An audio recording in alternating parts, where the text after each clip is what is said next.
Assalamualaikum warahmatullahi wabarakatuh. Saya Cici Siti Barkah dari kelas MB 4403 dengan NIM 1401202092.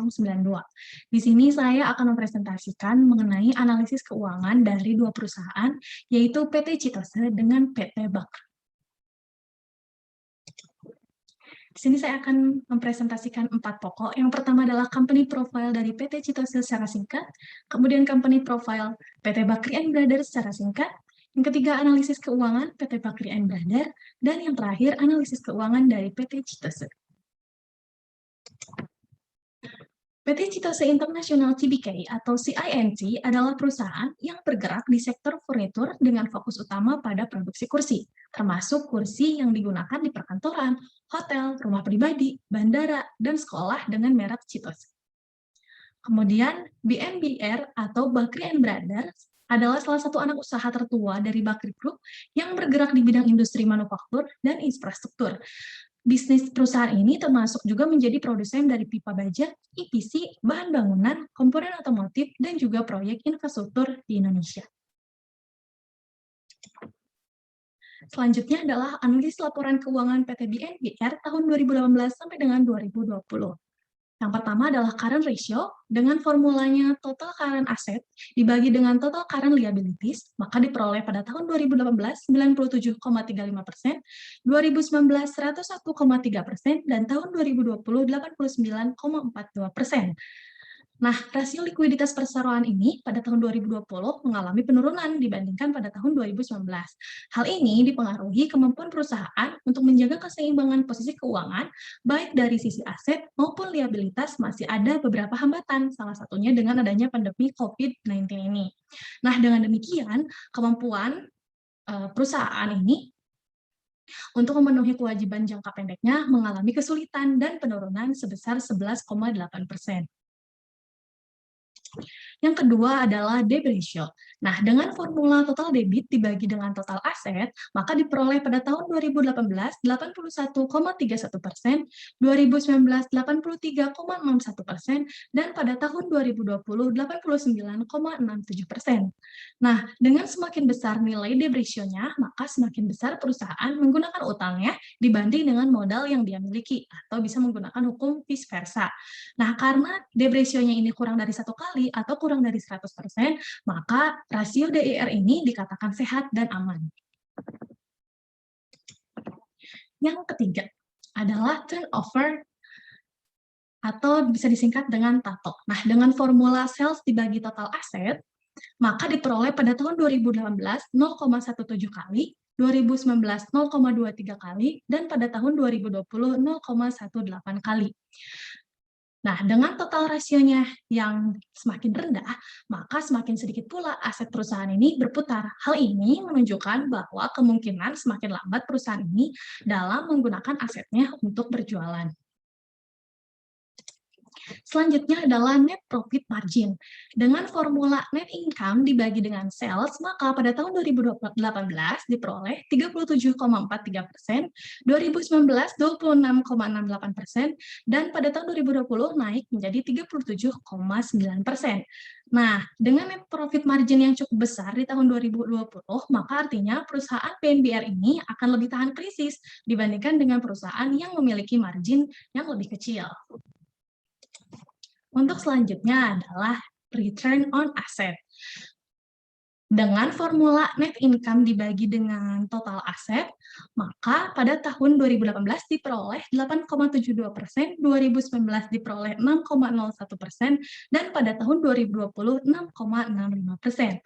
Nah, dengan ROA yang terus meningkat, mengartikan kemampuan perusahaan menggunakan asetnya ini untuk menghasilkan laba bersih itu semakin baik. Selanjutnya adalah return on equity atau ROE. Nah, dengan formula net income dibagi dengan total ekuitas, maka diperoleh pada tahun 2018 46,67%, pada tahun 2019 36,66%, dan pada 2020 naik menjadi 64,4%. Nah, ROE yang meningkat ini mengartikan kemampuan perusahaan menghasilkan laba bersih bagi para investor ini sangat baik, karena semakin tinggi return atau penghasilan yang diperoleh, semakin baik kedudukan atau posisi dari pemilik perusahaan. Kemudian, gross profit margin. Dengan formulanya, gross profit dibagi dengan revenue, maka diperoleh pada tahun 2018 20,2%, tahun 2019 20,9%, dan pada tahun 2020 turun menjadi 10,01%. Nah, dengan penurunan yang signifikan, pada 3 tahun terakhir ini, semakin kecil gross profit margin, semakin buruk keadaan operasi perusahaan, karena hal ini menunjukkan bahwa harga pokok penjualan ini relatif lebih tinggi dibandingkan dengan harga penjualan. Kemudian, fixed asset turnover dengan formula sales dibagi net fixed asset, maka diperoleh pada tahun 2018 1,4346, pada tahun 2019 1,7194, pada tahun 2020 1,1644. Nah, artinya efisiensi penggunaan fixed asset untuk menghasilkan penjualan terbilang baik, walaupun dalam 3 tahun terakhir ini mengalami naik turun, tetapi masih dalam takaran baik. Untuk yang selanjutnya adalah perusahaan dari PT Citose, analisis laporan keuangan ini dari 2018 sampai dengan 2020. Untuk current ratio-nya, dengan formula total current asset dibagi total current liabilities, maka tahun 2018 diperoleh 2,71%, 2019 2,38%, dan tahun 2020 2,49%. Rasio likuiditas perusahaan pada tahun 2020 ini masih relatif stabil dibandingkan tahun 2019. Hal ini dipengaruhi kemampuan perusahaan untuk menjaga keseimbangan posisi keuangan, baik dari sisi aset maupun liabilitas. Nah, dengan demikian, artinya kemampuan perusahaan ini untuk memenuhi kewajiban jangka pendeknya tetap terjaga. Selanjutnya, debit ratio. Nah, dengan formula total debit dibagi dengan total aset, maka diperoleh pada tahun 2018 20,9%, 2019 25,2%, dan pada tahun 2020 22,62%. Dengan semakin besarnya nilai DR, maka semakin besar pula perusahaan menggunakan utang dibanding modal yang dimiliki, atau bisa menggunakan hukum vice versa. Nah, karena walaupun mengalami penurunan dari tahun 2019 ke tahun 2020, tetapi DR-nya ini adalah masih kurang dari 100% atau kurang dari 1, maka rasio DR ini masih dikatakan sehat dan aman. Selanjutnya, total asset turnover atau singkatannya dari TATO. Dengan formulanya sales dibagi total aset, maka pada tahun 2018 diperoleh hasil 0,75 kali, 2019 0,78 kali, dan 2020 0,66 kali. Nah, dengan total rasionya yang semakin dari 2019 ke 2020 ini menurun, maka semakin sedikit pula aset perusahaan ini berputar. Hal ini menunjukkan bahwa kemungkinan semakin lambat perusahaan ini dalam menggunakan asetnya untuk penjualan. Untuk selanjutnya adalah net profit margin. Dengan formula net income dibagi sales, maka pada tahun 2018 diperoleh 0,59%, pada tahun 2019 1,75%, dan pada tahun 2020 menurun dengan hasil 0,02%. Nah, dengan net profit margin yang kecil di tahun 2020, maka artinya perusahaan Citose ini harus berhati-hati, karena perusahaan dengan margin kecil akan kesulitan tahan krisis dibandingkan dengan perusahaan yang memiliki margin yang besar. Selanjutnya adalah return on asset. Dengan formula net income dibagi total aset, maka pada tahun 2018 diperoleh 2,8%, 2019 1,38%, dan tahun 2020 0,05%. Nah, ROA yang terus menurun ini mengartikan kemampuan perusahaan menggunakan asetnya untuk menghasilkan laba bersih semakin menurun. Selanjutnya adalah return on equity. Dengan formulanya net income dibagi total ekuitas, maka diperoleh tahun 2018 3,5%, tahun 2019 1,85%, dan tahun 2020 0,06%. Nah, ROE-nya ini kan ada penurunan dari tahun 2019 ke tahun 2020, mengartikan kemampuan perusahaan menghasilkan laba bersih bagi para investor ini tidak baik. Maka perusahaan bisa mengurangi harga pokok penjualan atau beban operasi perusahaan. Hal ini juga dapat dilakukan